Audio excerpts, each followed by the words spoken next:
ورحمة الله وبركاته. الحمد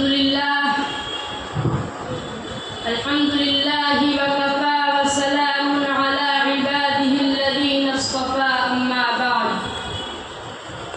فأعوذ بالله من الشيطان الرجيم بسم الله الرحمن الرحيم ذلك الكتاب لا ريب فيه هدى للمتقين.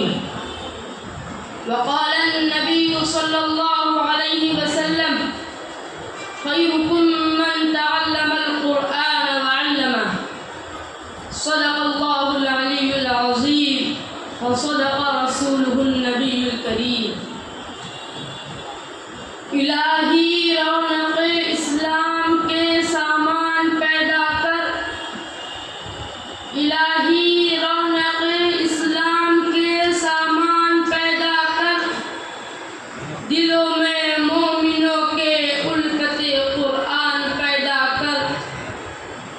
صدر محترم اور میرے مشفق و مربی اساتذہ کرام اور دور دراز سے تشریف فرما مہمان کرام اور اس گلشن کے نوش گفتہ گنچوں، آج کے اس متبرک و منور اجلاس میں میرا موضوع سخن دنیا کی سب سے پاکیزہ اور مقدس کتاب قرآن پاک ہے۔ ہمیں اور آپ کو چڑھتے سورج کی طرح یقین ہے کہ اس کا ایک ایک حرف چاند اور سورج سے بھی زیادہ صاف و شفاف اور روشن ہے۔ وہ قرآن پاک جس کی زبان مقدس، بیان مقدس اور جو فصاحت و بلاغت کا ٹھاٹھے مارتا سمندر ہے، جس کے متعلق ارشاد سبحانی ہے کہ قرآن کریم وہ صاف و شفاف اور چمکدار کتاب ہے جس کے صادق اور برحق ہونے میں کوئی شک و شبہ نہیں، جس کے بارے میں محسن انسانیت صلی اللہ علیہ وسلم نے ارشاد فرمایا خیرکم من تعلم القرآن وعلمہ، کہ تم میں سب سے بہتر وہ شخص ہے جو قرآن سیکھے اور دوسروں کو سکھائے۔ معزز دوستو، یہ قرآن اس رب کائنات کی طرف سے نازل کیا ہوا وہ حسین تحفہ ہے کہ جس نے صرف 23 برس کی قلیل مدت میں پورے عالم میں وہ قانون اور انقلاب برپا کر دیا کہ بڑے سے بڑے فصیح و بلیغ زبان دانی کرنے والوں نے گھٹنے ٹیک دیے۔ یہی وہ قرآن ہے جس کی آیتوں کو سن کر پتھر جیسے جگر رکھنے والے انسان بھی اپنے جگر کو قابو کرنے پر مجبور ہو گئے۔ یہی وہ قرآن ہے جس کی آیتوں کو سن کر عمر جیسا کٹر دل انسان بھی ایمان لانے پر مجبور ہو گئے۔ یہی وہ قرآن ہے جس کی آیتوں کو سن کر بڑے بڑے عیسائی مورخ اور راہب بھی ایمان میں داخل ہو گئے۔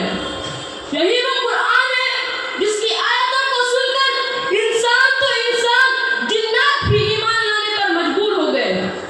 یہی وہ قرآن ہے جس کی آیتوں کو سن کر نجاشی کے رونگٹے کھڑے ہو گئے اور ایمان میں داخل ہو گئے۔ یہی وہ قرآن ہے جس نے عدل و انصاف کا پیغام سنایا۔ یہی وہ قرآن ہے جس نے مردہ قوم کو زندگی بخشی۔ یہی وہ قرآن ہے جس نے قیصر و کسریٰ کا غرور خاک میں ملا دیا۔ یہی وہ قرآن ہے جس نے باطل کے لہراتے ہوئے جھنڈے گرا دیے۔ یہی وہ قرآن ہے جس نے توحید اور ایمان کا درس سکھلایا۔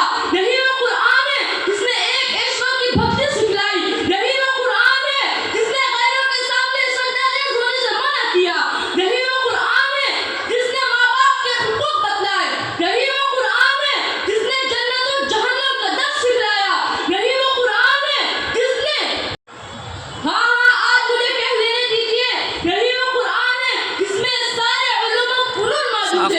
علم سائنس قرآن میں موجود ہے، علم جغرافیہ قرآن میں موجود ہے، علم طب قرآن میں موجود ہے، علم سیاست قرآن میں موجود ہے، علم دین و دنیا قرآن میں موجود ہے، مختصر یہ کہ سارے علوم و فنون قرآن میں موجود ہے۔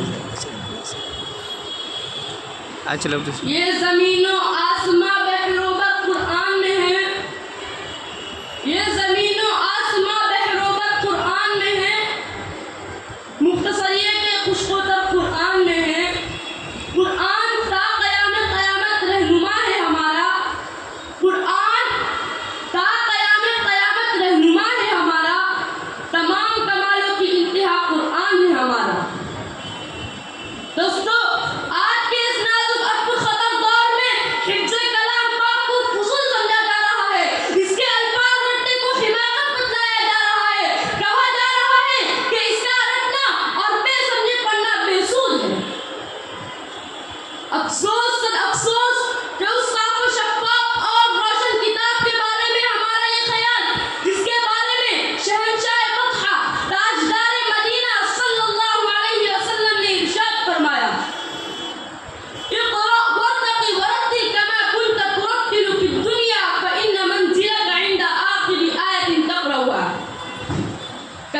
بزرگوں اور دوستوں، سمجھیے اور ہوشیار ہو جائیے، خواب غفلت کا حجاب چاک کیجیے، قرآن خود بھی پڑھیے اور اپنے اپنے بچوں کو بھی پڑھائیے۔ خدا نہ خواستہ آج ہم نے اپنے اپنے بچوں کو دو چار پیسوں کی لالچ میں دین سے دور رکھا اور ہماری نظر اخروی نعمتوں کے بجائے دنیاوی ڈگریوں پر رہی۔ یاد رکھیے، کل قیامت کے دن خدا کیا جواب دینا ہوگا۔ میں اپنی تقریر کو اس شعر کے ساتھ ختم کرتا ہوں۔ قرآن کی عزت کرو اے مسلمانوں اپنے اپنے سینوں میں، قرآن کی عزت کرو اے مسلمانوں اپنے اپنے سینوں میں، یہ دولت تمہیں نہیں ملے گی آسمانوں میں زمینوں میں۔ وآخر دعوانا